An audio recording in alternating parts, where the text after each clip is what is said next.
하나님 말씀 마태복음 9장 27절로 31절입니다. 마태복음 9장 27절로 31절입니다. 저와 여러분이 한 절씩 교독하시겠습니다. 마태복음 9장 27절로 31절입니다. 예수께서 거기서 떠나가실새 두 맹인이 따라오며 소리질러 이르되 다윗의 자손이여 우리를 불쌍히 여기소서 하더니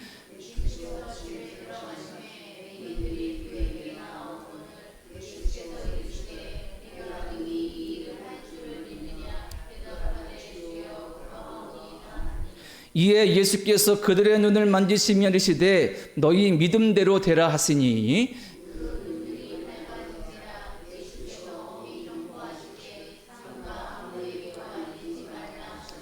다 같이 있습니다. 그들이 나가서 예수의 소문을 그 온 땅에 퍼뜨리니라. 아멘. 제가 핸드폰에 깔려 있는, 보통 우리 깔려 있다 그러죠. 앱에 우리 기독교 교회와 관련된 앱이 있는데 그 앱에서 하루에 2번씩 이게 아침에는 묵상할 수 있는 글을 보내고 저녁에는 어떤 그 성경 공부 묵상할 수 있는 그런 내용들을 보내주는 앱이 있어요. 근데 오늘 아침에 눈을 떠가지고 봤는데 오늘 그런 내용이 묵상글이 올라왔더라고요. 우리 썬데이 크리스찬이란 말을 예전부터 써왔죠. 썬데이 크리스찬이라는 말은 뭐냐면 조금은 냉소적인 표현이죠. 일요일 크리스찬, 일요일 기독교인, 일요일만 기독교인이다 그 말입니다. 평상시 월요일부터 토요일까지는 그냥 우리가 살고 있는 세상에서 그렇게 무슨 세상과 구별되지 않고 뒤섞여 살다가 주일날 하루만 딱 나와서 예배드리고 거룩한 척하고 다시 나가서 월요일부터는 또다시 그냥 세상에서 자기 마음대로 사는 그런 기독교인을 썬데이 크리스천이라고 부릅니다. 그런데 오늘 그 글에 뭐라 그랬냐면 우리가 진짜 그리스도인이 되려면 썬데이 크리스천을 넘어서 진짜 날마다 진정한 그리스도인이 되려면 적어도 썬데이 크리스천이라도 돼야 된다. 그렇게 말을 하는 거예요. 적어도 썬데이 크리스천이라도 돼야 된다. 조금 역발상이죠? 무슨 내용인가 읽어보니까 매일 썬데이 크리스천이라고 그렇게 우리가 듣고 얘기하지만 실제로 주일도 온전히 우리가 드리고 지키지 못할 때가 많지 않느냐 그 말입니다.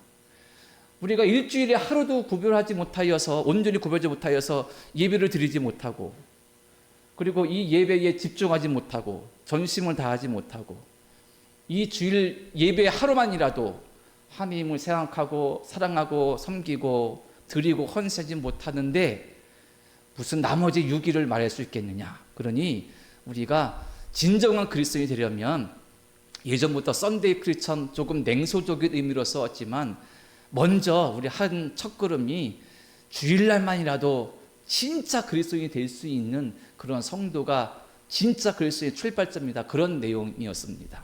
한편으로는 참 동의가 가고 심정적으로 끄떡여지는 내용이었습니다. 물론 우리가 주일 성수, 주일을 지키는 것이 어떻게 보면 좀 율법적이거나 우상화되어서는 안 되겠죠. 주일을 사정이 있어서 하루 못 지켰다고 예전처럼 벌 받고 무슨 사고 나고 예전 그런 거 많지 않았습니까? 사고가 났는데 내가 주일을 못 지켜서 그래. 이렇게 자책하고 그런 경우도 종종 있었는데 그런 건 아니죠. 그렇게 주일을 지키고 주일 성수하는 것이 어떻게 보면 율법적인 것처럼 우상처럼 그렇게 지켜서는 안 됩니다. 하지만 우리에게 중요한 신앙의 고백은 적어도 7일 가운데 하루는 우리 주님께서 우리에게 주신 날로 주일이라고 구별하여 지키니 이날 하루만이라도 우리가 마음과 정성을 다하여서 드릴 수 있고 지킬 수 있고 헌신할 수 있다면 그 믿음이 우리의 일상에 다른 6일 동안에도 또 영향을 미치고 또 넘쳐나서 진짜 그리스도인으로 하루하루를 귀하고 복되게 살 수 있겠죠. 이런 은혜를, 이런 믿음을 우리가 사모해야 되겠고요. 그리고 오늘 우리가 이 시간에 피곤하고 졸리고 어떻게 보면 좀 지루한 이 시간에 우리가 말씀을 사모하고 듣고 기도하는 것도 거기에 있습니다. 우리가 어떻게 정말 살아계신 하나님을, 내 눈에 보이지 않지만 살아계신 하나님을 진짜 고백하고 느끼고 그분과 함께 살아갈 수 있는지.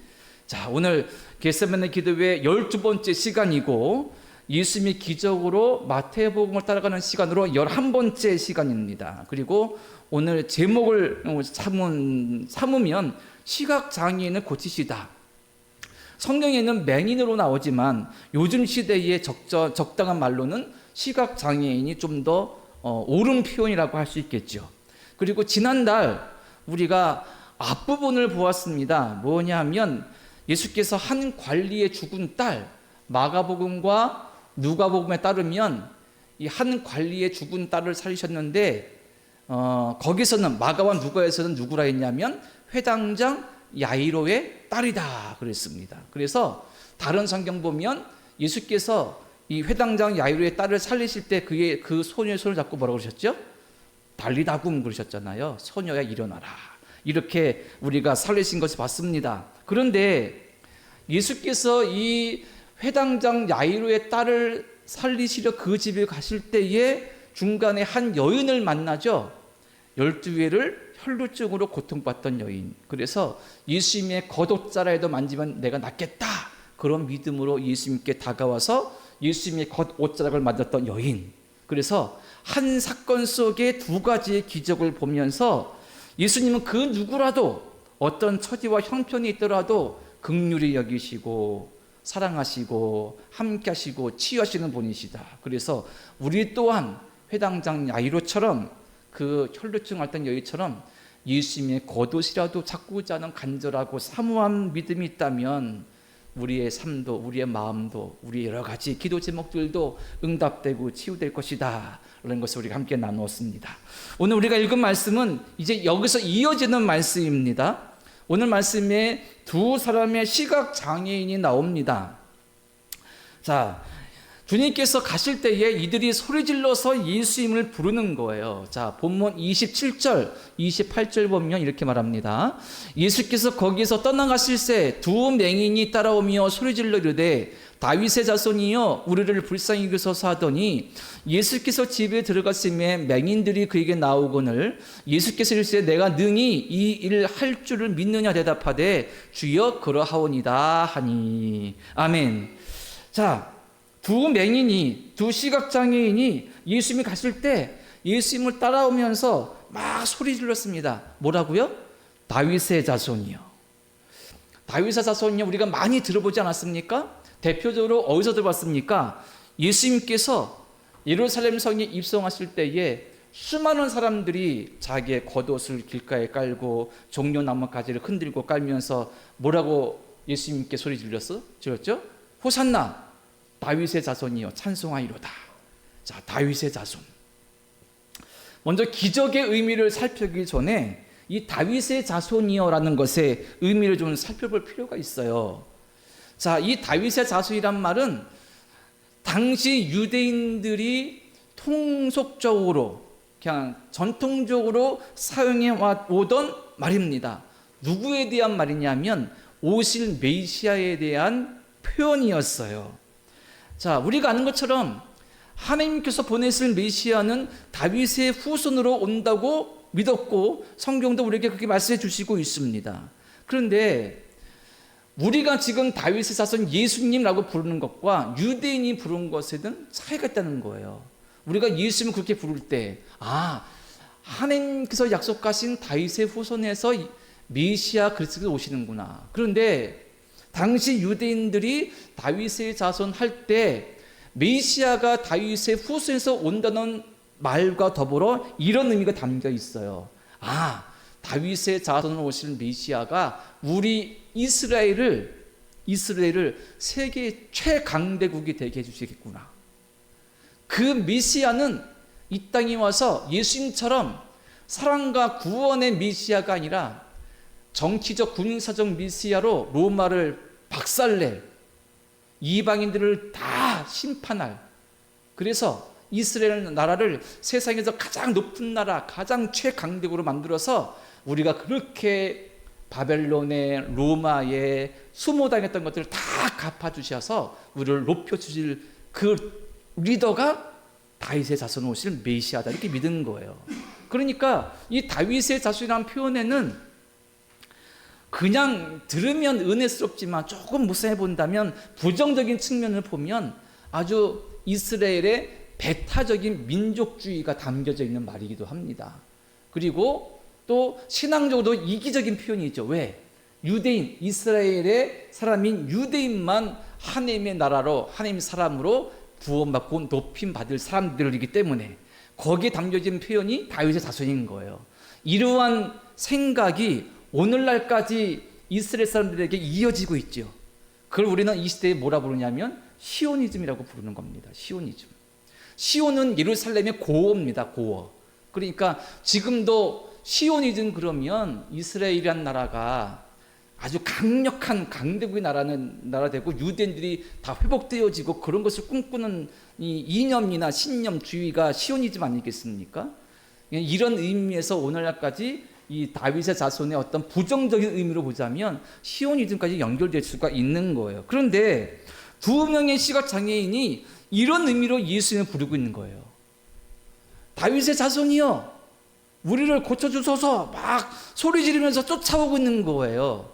그러면 이들은 그냥 무슨 너무 복잡하게 생각하지 않고 당시 사람들에게 저 사람은 놀라운 능력이 있어. 그래서 우리 이스라엘을 구원할 메시아야 하고 생각되면 다윗의 자손이 불렀다는 겁니다. 그렇게 등장하는 어떤 영웅 같은 사람들. 그러니까 그들도 예수님이 병자 고치시고 놀라우시니까 그렇게 부른 거예요. 그런데 깊이 따져보면 예수님을 바라보는 그들의 믿음과 신앙은 좀 왜곡되어 있는 거죠. 내 병이 내가 지금 안 보이는 게 보고 싶지만 다윗의 자손 속에 들어있는 예수님께 대한 신앙 고백은 조금 왜곡되어 있어요. 왜? 배타적인 민족주의, 이기적인 신앙 모습으로 좀 변질되어 있다는 겁니다. 그런데도 예수님은 그것을 문제 삼지 않으셨다는 것이고, 또 한 가지 이러한 어떤 잘못된 생각 속에 신앙 속에 당시 유대인들은 우리가 아는 것처럼 이방인들을 무시하고 멸시했잖아요. 참 웃긴 거죠. 당시 로마인들, 이방인들은 유대인들을 무시했어요. 저 이상한 사람들. 또 유대인들은 또 로마 사람들, 이방 사람들 무시했어요. 저 하나님도 모르는 지옥의 땔감으로 쓴 인간들. 서로 무시한 거예요. 되게 아이러니한 사항이죠. 믿는 자는 우리는 누구를 낙인 찍어서는 안 됩니다. 저 사람은 안 돼. 저 사람은 구원받지 못할 인생이야. 저 사람은 죄인이야. 함부로 낙인 찍으면 안 됩니다. 우리 주님은 누구라도 회개하고 돌아오는 영혼을 살리시고 구원하시고 회복하시는 분, 구원하시는 분임을 우리는 믿습니다. 자, 그러면 오늘 이 두 시각장애인을 치료해 주신 예수님의 이 기적의 모습을, 의미를 좀 찾아보도록 하겠습니다. 자, 우리가 읽은 대로 이 두 시각장애인이 예수님께 소리 질렀습니다. 다윗의 자손이여 우리를 불쌍히 여기소서 소리 질렀습니다. 그런데 27절과 28절 보면 예수님이 그들의 외침에 처음에 응답하지 않으셨어요. 돌아보지 않으셨습니다. 그리고 28절 보면 예수께서 집에 들어가심에 맹인들이 그에게 나오거늘. 예수님이 길거리에서 소리 질러서 당신을 부르는 이들의 소리를 무시하시고 집에 들어가 버리셨습니다. 혹시 못 들으셨나? 그런데 말씀의 전후 맥락을 보면 예수님이 못 들으신 것 같지는 않아요. 그죠? 그리고 다윗의 자손이 본인을 의미하는 건지도 충분히 알고 계셨습니다. 그런데 이들이 부르는 소리를 무시하시고 그냥 집에 들어가셨어요. 그리고 집에 계신 예수님을 찾아서 이 두 사람의 시각장애인이 집 안으로 들어간 것으로 우리는 이 상황을 짐작해 볼 수 있다는 사실입니다. 그러면 왜 예수님은 이 두 명의 시각장애인이 길거리에서 외치는 소리를 무시하셨을까? 듣지 않으셨을까? 대답하지 않으셨을까?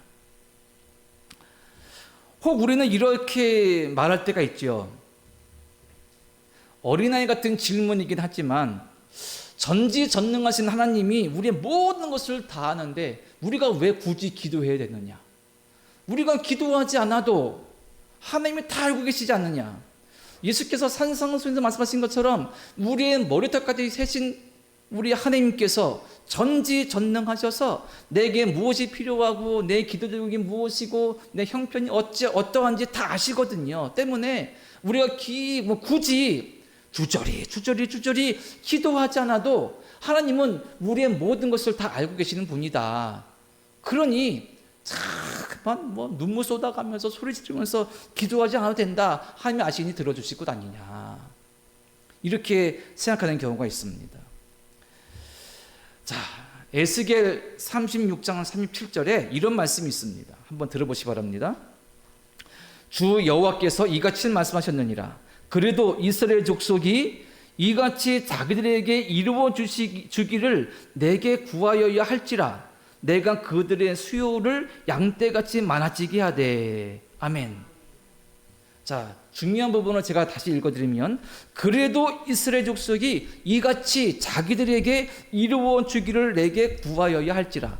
이건 무슨 말씀의 배경이 있냐면, 이스라엘 민족이 멸망했잖아요, 바벨론에 의하여서. 그래서 하나님께서 에스겔에게 내가 이 민족을 해방시킬 것이야, 회복시킬 것이야. 우리 마름뼈 환상, 에스겔 골짜기에 이 뼈다구만 가득한데 거기에 살이 오르면서 막 사람이 되지 않습니까? 이 환상이 에스겔 37장이 있거든요. 그 전장에 바로 있는 내용인 거예요. 그러니까 하나님께서 에스겔에게 내가 이스라엘을 살릴 거야, 회복시킬 거야, 너희를 해방시킬 것이고 너희 인구가 다시 많아질 것이고 너희 땅을 다시 되찾을 것이야, 이렇게 약속해 주시는 거예요. 그러면서 뭐라 말씀하시냐?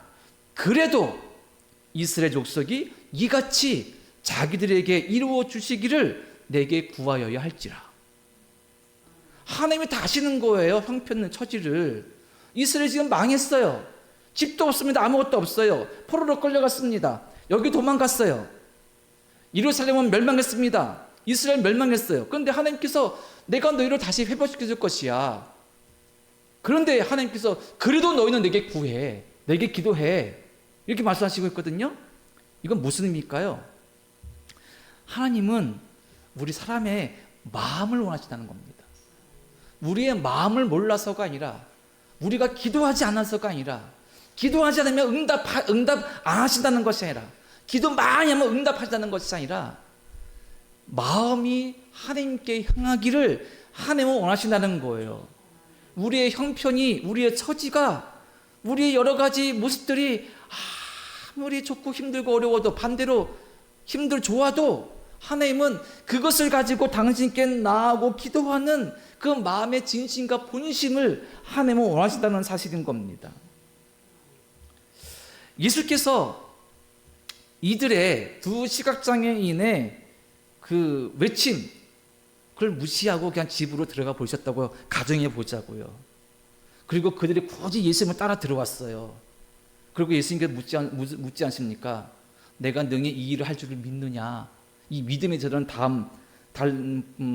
좀 이따 보겠지만, 예수님께서도 이들의 마음을 알고 싶으시고 그들의 마음의 간절한 소원을 고백되어지기를 원하신다는 사실인 거예요. 우리가 진심으로, 마음으로 우리 주님을 섬기고 믿고 경배하고 기도하는 그 진심, 깊은 마음, 우리의 믿음 고백되어져야 됩니다. 내가 기도하지 않아도, 내가 뭔가를 간구하지 않아도 우리 주님은 그것을 충분히 아시고 들어주시고 응답하시는 분이시고 살리시는 분입니다. 그래도 우리 주님은 우리의 마음이 당신께 드려지고 향하고 고백되어지기를 원하신다는 사실인 것입니다. 자, 지금 9장이니까 앞으로 몇 장만 넘겨보셔서 6장을 보시기 바랍니다. 6장 31절부터 34절까지, 마태복음 6장 31절부터 34절까지입니다. 자, 제가 읽겠습니다. 그러므로 염려하여 이르기를 무엇을 먹을까 무엇을 마실까 무엇을 입을까 하지 말라. 이는 다 이방인들이 구하는 것이라. 너희 하늘 아버지께서 이 모든 것이 너희에게 있어야 할 줄을 아시느니라. 그런즉 너희는 먼저 그의 나라와 그의 의를 구하라. 그리하면 이 모든 것을 너희에게 더하시리라. 그러므로 내일 일을 위하여 염려하지 말라. 내일 일은 내일이 염려할 것이요 한날의 괴로움은 그날로 족하니라. 아멘. 자, 예수께서 산상수에서 뭐라고 말씀하셨느냐? 염려하지 말라. 무엇을 먹을까 입을까 마실까 염려하지 말라. 하나님께서 다 아신다. 그러면서 끝이잖아요. 그런데 예수님께서는 33절에 그런데 너희는 먼저 그의 나라와 그의 의를 구해. 하나님이 다 아신다는 거예요. 끝이 아니라 그것을 믿으면 너희의 일상의 삶에 필요한 것들 그 이상의 모든 것을 계획하시고 이루어 가시는 하나님의 뜻을 구하고 찾는 믿음의 사람, 기도하는 사람, 그런 사람이 되라 라고 말씀하시고 있는 것입니다.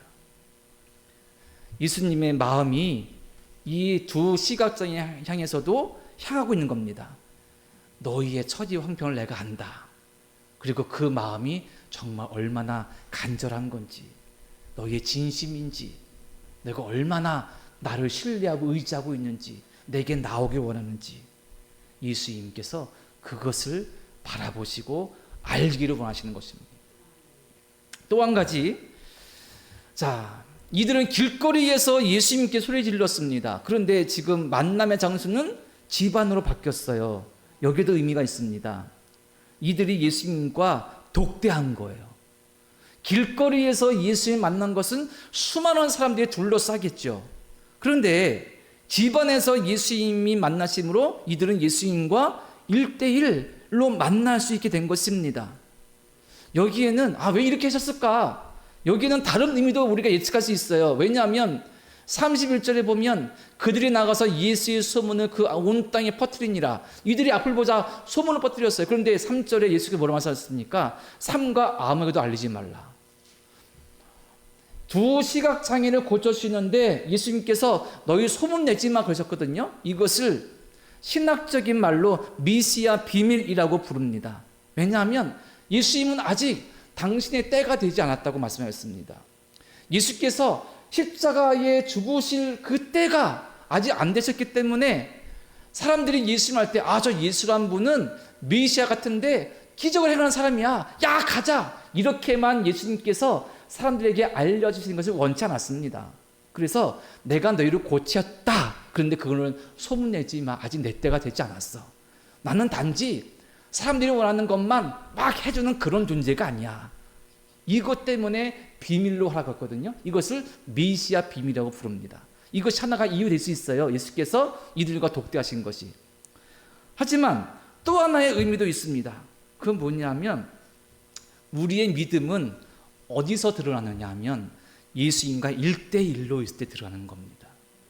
우리의 믿음은 저 군중들 가운데 있을 때 드러나야 되겠고, 우리의 믿음은 평강교회 와서 다른 성도들과 함께 있을 때도 우리 집사님 권사님 믿음이 훌륭해 드러나야 되고 인정받아야 됩니다. 그리고 어떤 집회나 기도에서 막 은혜 받으면서 뜨거워서 막 기도할 때도 두 손 들고 찬양할 때도 드러나야 됩니다. 하지만 진짜 믿음은 어디서 드러나는지 압니까? 내가 혼자 있을 때 드러납니다. 우리 예수님은 지금 내 눈에 안 보여요. 그죠? 우리의 믿음은 예수님과 내가 1대1로 있을 때, 내가 내 집에서, 내 방에서, 내 직장과 사업장에서 내가 혼자 있을 때 어떤 생각하고 어떤 삶을 살고 어떤 행동을 하는지, 그때 우리의 믿음은 드러나는 겁니다. 그때 우리의 믿음이 예수님과 1대1 관계 속에서 깊어질수록 우리의 신앙은 깊어지고 성숙해 가는 것이죠.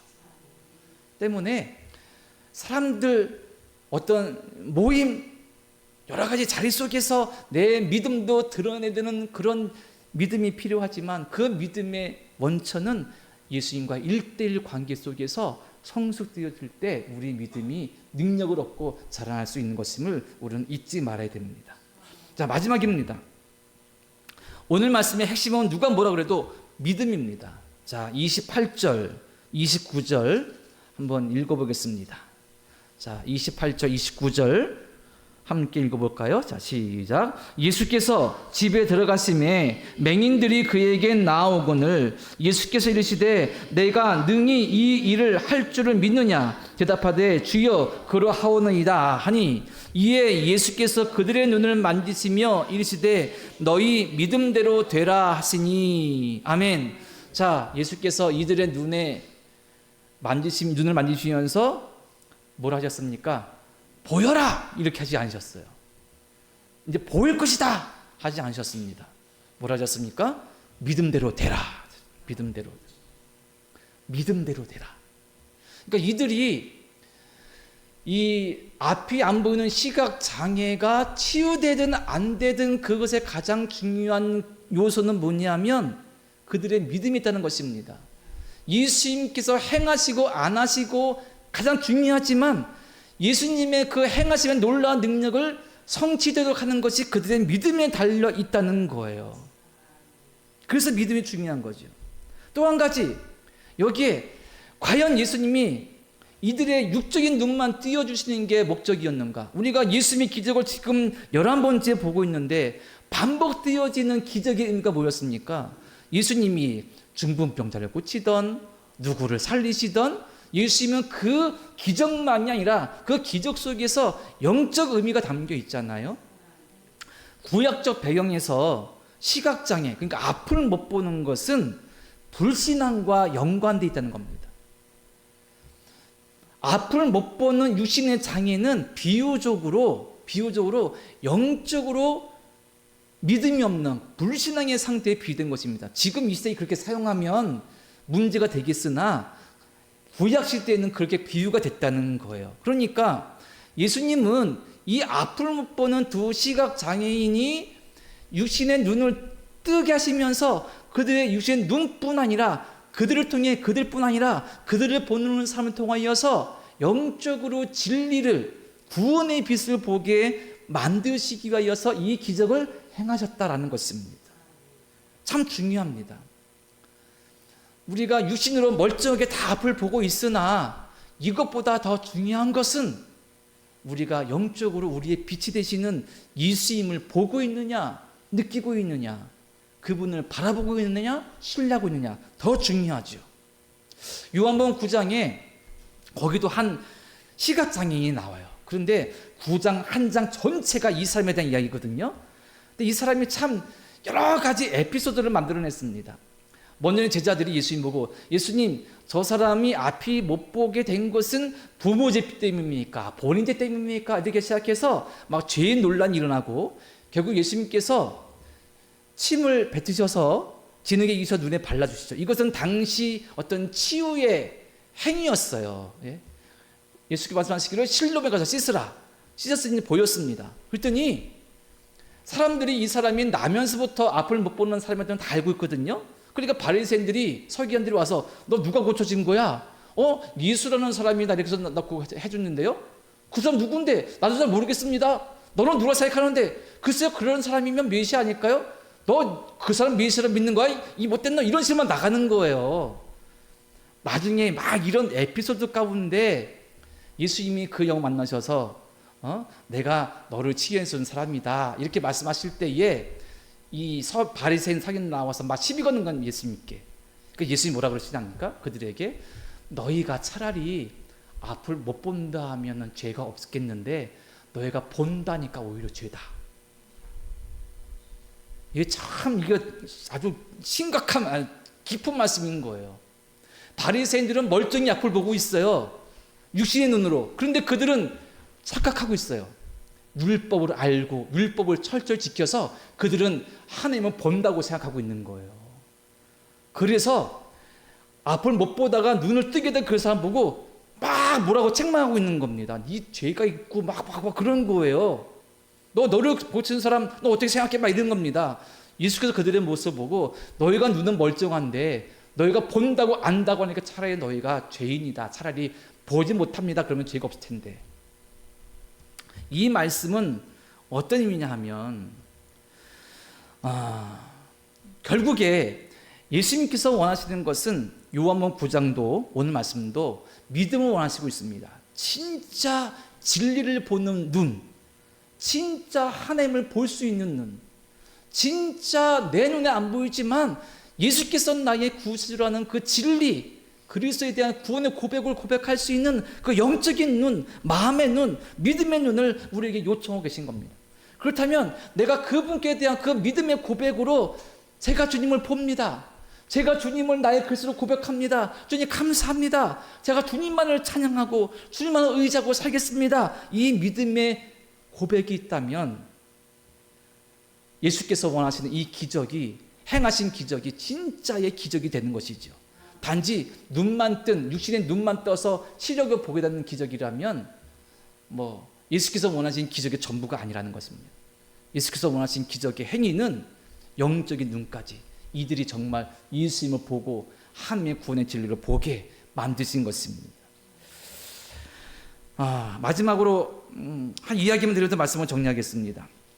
한 두어 달 전에 이제 봄에 돼가지고 저희가 이제 저희 장인 장모님을 모시고 제 처남이 계시는 저 원주 문막에 갈 일이 있었어요. 가정 행사가 있어서 제 차에 저하고 사모님하고 뒤에 장인 장모님 모시고 가는데 차 가다가 어느쯤 되니까 차의 하체에서 뚝뚝 소리가 나는 거예요.